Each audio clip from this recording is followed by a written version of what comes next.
Nako, si Atty. Salvador Panelo, meron pong isang hula or isang prediksyon. Prediksyon na ikababahala po ng Pilipinas. Sabi po kasi niya, pag hindi tumakbo si Inday Sara for whatever reason, papatakbuhin natin si Robin Padilla. Siya, susunod na presidente. Tandaan niyo yung sinabi ko, magiging presidente yan. Naku, hindi nga ba nakakabahala yon? Kapag si Sara Duterte nga ang naging presidente, magiging kahiya-hiya po tayo sa buong mundo. Napanood nyo naman na, narinig niya na siguro kung paano mag-speech itong si Sara Duterte. Madalas nga, may kodiko na, mali-mali pa. Paano siya makikipag-usap sa mga world leaders? Dito na lang sa termino ni President Bongbong Marcos, ilan na pong world leaders ang kanyang nakaharap at nakausap? Kakayanin ba ni Sara Duterte yon? Paano kung interviewin si Sara Duterte ng international press? Pwede ba yung, I don't like to answer this question, I don't like to answer that question? Hindi ba kahihiyan lang ang dadalhin ni Sara Duterte sa atin? Lalo na kaya kung si Robin Padilla ang maging presidente. Ano, magdadala siya ng interpreter? O sa abroad siya magwawala?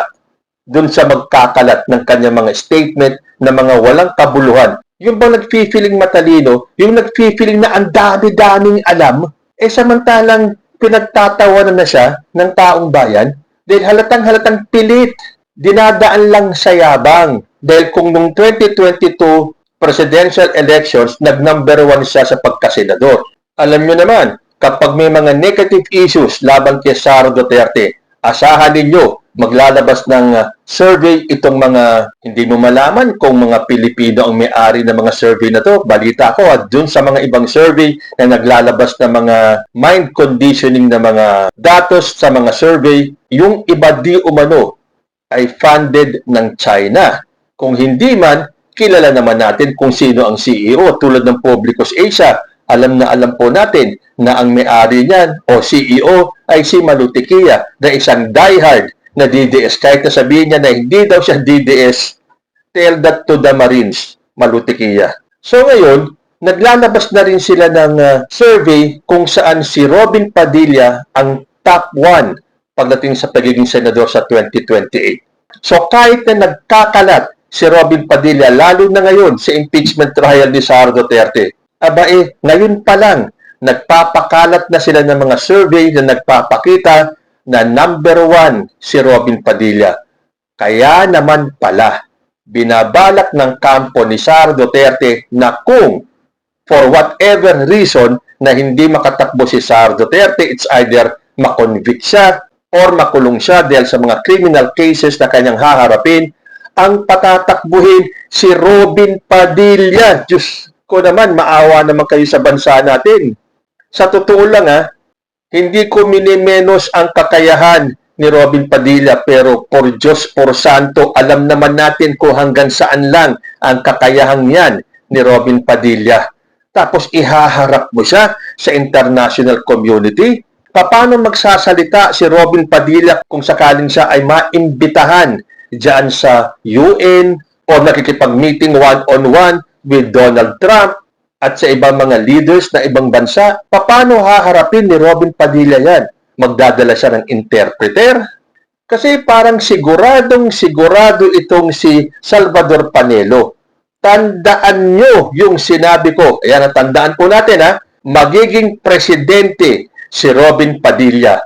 Pero yan ay kung hindi makakatakbo si Sara Duterte. Malamang na hindi makatakbo si Sara Duterte. So, ang kanilang ipupush, si Robin Padilla. Patay na tayo.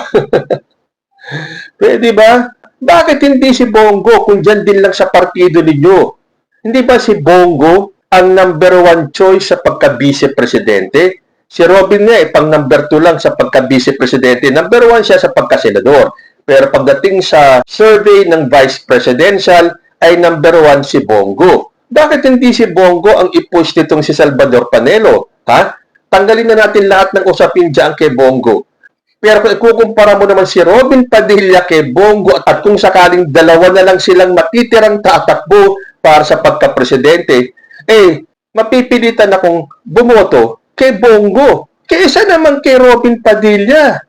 Please, maawa naman kayo sa bansa natin. Ang ganda-ganda na ng ginawa ni President Bongbong Marcos sa international community. Ang taas ng tingin sa atin ng mga world leaders. Tapos ipapalit nyo si Robin Padilla. Doon pa nga lang kung si Sara Duterte ang magiging presidente, isang malaking kahihiyan na eh. Dodoblehin nyo pa si Robin Padilla? Bakit, Salvador Panelo? May galit ka ba kay Bongo? Bakit hindi si Bongo ang ipupush mo? Bakit si Robin Padilla? O talagang meron kasing lihim na galit itong mga Duterte, yung mga magkakapatid dito kay Bongo. Tandaan nyo, meron time na kinall out ni Baste Duterte si Bongo. At alam din natin na merong hidden na hidwaan itong si Bongo at si Sara Duterte. O totoo kaya yung bali-balita na isa si Bongo na babaliktad at kakampi sa majority pagdating dyan sa impeachment ni Sara Duterte? Well, para sa akin malabo kasi alam mo naman si Bongo talaga pong DDS yan.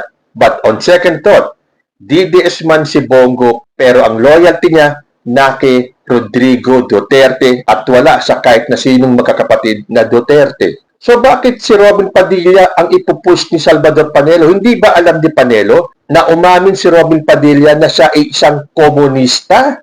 At hindi nga ba pinapasilip na ni Secretary Gibo Teodoro sa AFP ang deklarasyon ni Robin Padilla na siya ay isang komunista. At itong si Robin Padilla is ready to be stripped off ng kanyang Army Reserve rank. Sabi pa niya, yung tunay na mga lumalaban sa NPA, kami ang matatanggal. O akala ko ba komunista ka? Inamin mo yan eh. So kung sakaling matanggal ka, yan ay kagagawan mo na naman. Mantakin mo, meron pala tayong senador na komunista. Tapos kunyari ay makabayan itong si Robin Padilla. Pero the mere fact na siya ay pro-China, na ang China ay isang communist party, hindi katakataka kung itong si Robin Padilla ay isang komunista. Tapos sasabihin niya lumalaban siya sa NPA, tapos sila pa ang matatanggal. Eh kasalanan niya yan eh. Para kang si Marcoleta, badaldal, kaya ayun, nakakulong. Para rin si Sara Duterte, inamin na siya ay may nakausap ng assassin. At ito ay umuuna. At sinabi pa ni Sara Duterte na kapag siya ay pinatay, huwag titigil hanggat hindi napapatay si President Bongbong Marcos.